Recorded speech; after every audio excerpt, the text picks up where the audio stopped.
Assalamualaikum warahmatullahi wabarakatuh. Saya Tantan dari jurusan Sistem Informasi Sore. Di sini saya akan mempresentasikan dari mata kuliah pengantar sistem informasi yang berjudul Standar COSO dalam Audit Sistem Informasi Berbasis Komputer. Pendahuluan, audit sistem informasi mengevaluasi kesesuaian sistem informasi dengan kebutuhan pengguna dan efisiensi penggunaan sumber daya. Framework seperti COBIT, ITIL, ISO, dan NIST Cybersecurity Framework. Dan COSO digunakan untuk memastikan keamanan dan efektivitas sistem.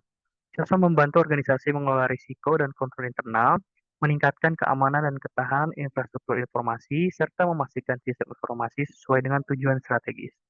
Audit sistem informasi dan penerapan COSO penting untuk mengamankan aset, menjaga integritas data, dan menggunakan sumber daya secara efisien. Pemusnahan masalah, audit sistem informasi penting untuk memastikan kendala, keamanan, dan efektivitas sistem informasi organisasi SOSO. Committee of Sponsoring Organization of the Tradeway Commission adalah kerangka kerja yang sering digunakan untuk mengendalikan dan mengawasi sistem informasi. Pemusnahan masalah pertama yang akan dibahas itu apa itu standar COSO. Yang kedua, bagaimana penerapan COSO dalam audit sistem informasi. Yang ketiga, apa kelebihan dan kekurangan penggunaan COSO dalam audit sistem informasi.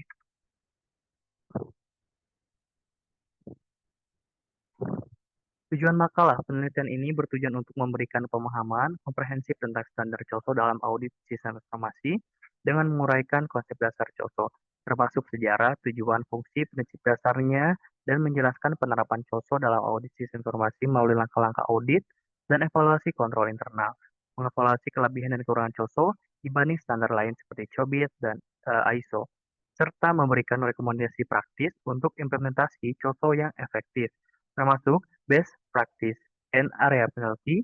Lebih lanjut, dengan demikian penelitian ini diharapkan membantu organisasi mengelola risiko dan pengendalian internal dengan lebih efektif.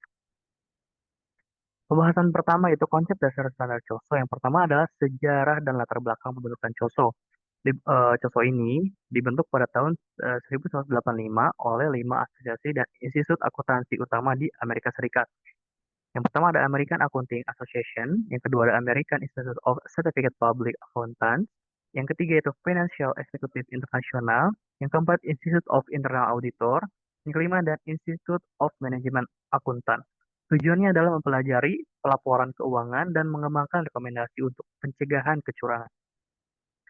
Tujuan dan fungsi utama COSO ini yaitu mengembangkan standar pengendalian internal yang membantu organisasi mencapai tujuan operasional, memastikan kendala pelapor keuangan dan mematuhi hukum serta peraturan COSO. Juga menyediakan kerangka kerja komprehensif untuk menilai dan meningkatkan sistem pengendalian internal.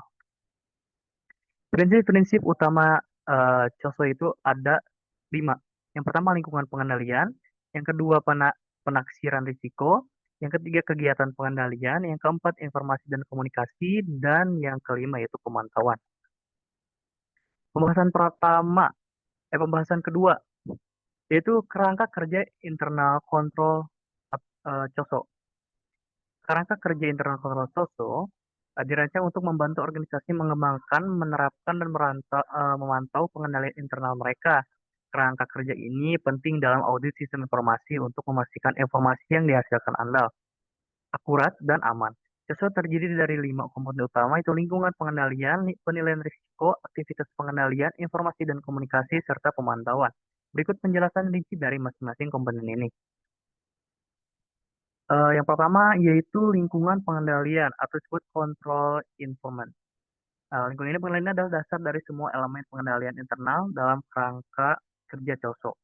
Komponen ini mencakup yang pertama ada nilai-nilai etika dan integritas, yang kedua ada komitmen terhadap kompetensi, yang ketiga yaitu dewan direksi dan komite audit, yang keempat filosofi dan gaya operasional manajemen, dan yang kelima yaitu struktur organisasi, yang keenam ada kebijakan dan praktisi dari sumber daya manusia.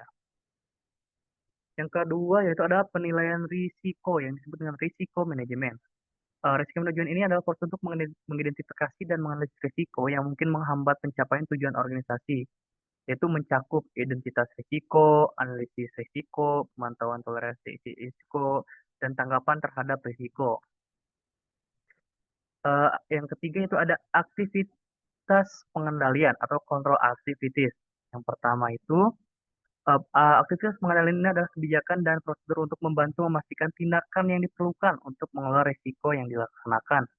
Itu mencakup kebijakan dan prosedur.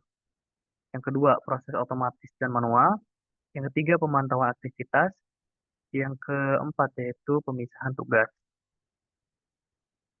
Yang selanjutnya ada informasi dan komunikasi, information and communication. Ini tuh adalah proses untuk memastikan informasi yang relevan, diidentifikasi, ditangkap, dan dikomunikasikan tepat waktu. Nah, mencakup yang pertama ada kualitas informasinya, yang kedua ada sistem informasinya, yang ketiga ada komunikasi internalnya, yang keempat ada komunikasi eksternal. Pemantauan, nah selanjutnya ada pemantauan, yang kelima ya, monitoring activities namanya. Nah, ini tuh proses untuk menilai kualitas kinerja pengendalian internal dari waktu ke waktu dan mengambil tindakan perbaikan yang diperlukan. Nah, itu mencakupi pemantauan berkelanjutan, evaluasi terpisah, tindakan korektif, dan pelaporan defisiensi. Ada pembahasan ketiga yaitu tentang penerapan COSO dalam audit sistem informasi berbasis komputer. Penerapan kerangka kerja COSO atau Committee of Sponsoring Audit of the Tradeway Commission dalam audit sistem informasi berbasis komputer sangat penting untuk memastikan kendala dan keamanan informasi yang dihasilkan. COSO mengartikan pengendalian internal sebagai proses yang dipengaruhi oleh Dewan Komisaris, Manajemen, dan personil lainnya dirancang untuk memberikan keyakinan yang memadai tentang pencapaian tiga tujuan utama, efektivitas dan efisiensi operasi, kendala, pelaporan, keuangan, dan kepatuhan dengan hukum dan peraturan yang berlaku. Kerangka kerja COSO terdiri dari 5 komponen utama yang mencakup lingkup pengendalian, penilaian risiko, aktivitas pengendalian, informasi komunikasi, dan serta pemantauan. Dalam persiapan dan perencanaan audit, langkah awal meliputi pemantauan tujuan audit yang jelas, pengumpulan data yang relevan, dan penggunaan kerangka kerja COSO sebagai panduan utama dalam evaluasi kontrol internal.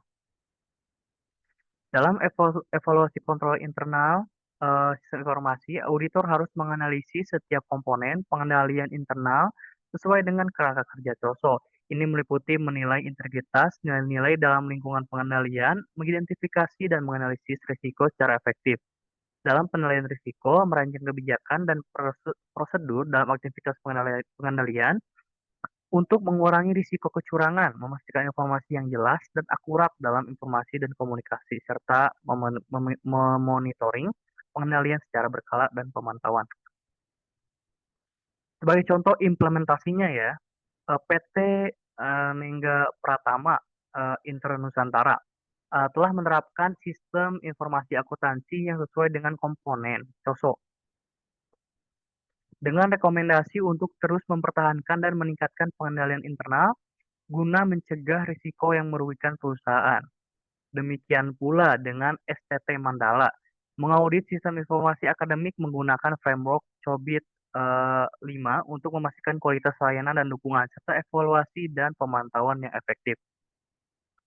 Penerapan COSO dalam audit sistem informasi berbasis komputer tidak hanya meningkatkan kualitas audit, tetapi juga memastikan bahwa sistem pengendalian internal sistem informasi berfungsi dengan baik, efektif, dan sesuai dengan standar yang ditetapkan.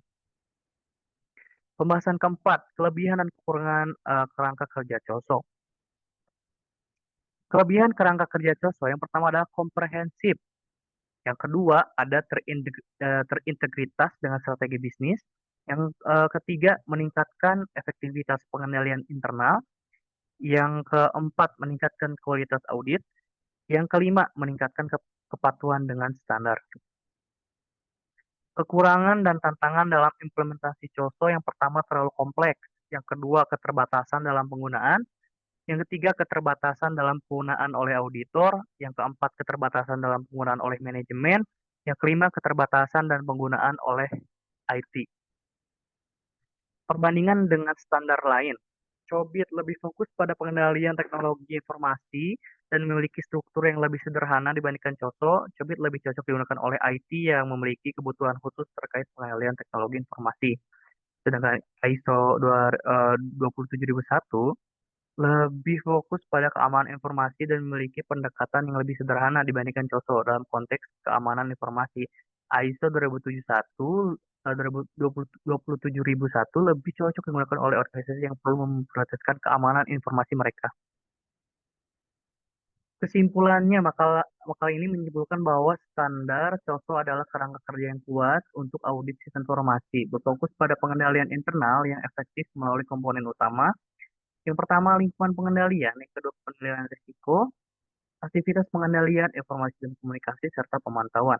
Penerapan COSO dalam audit sistem informasi membantu meningkatkan keamanan dan keamanan sistem informasi melalui implementasi pengendalian internal yang efektif, memungkinkan meskipun memiliki kelebihan dalam komprehensivitas dan manajemen risiko, itu juga menghadapi tantangan seperti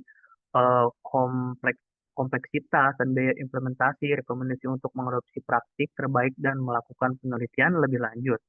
Di berbagai konteks, organisasi dapat meningkatkan efektivitas penggunaan COSO dalam praktik audit sistem informasi secara keseluruhan.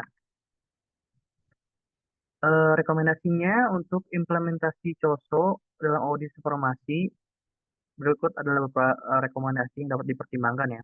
Yang pertama ada pelatihan auditor, kerangka kerja terintegritas, penggunaan kerangka kerja COSO, pengembangan tingkat pemahaman. Saran penelitian lebih lanjut berikut adalah hal yang bisa dipertimbangkan. Yang pertama ada analisis implementasi COSO. Yang kedua ada pengembangan kerangka kerja integritas. Yang ketiga ada penggunaan COSO dalam audit sistem informasi. Yang keempat pengembangan tingkat pemahaman. Dan yang kelima itu ada penggunaan standar internasional.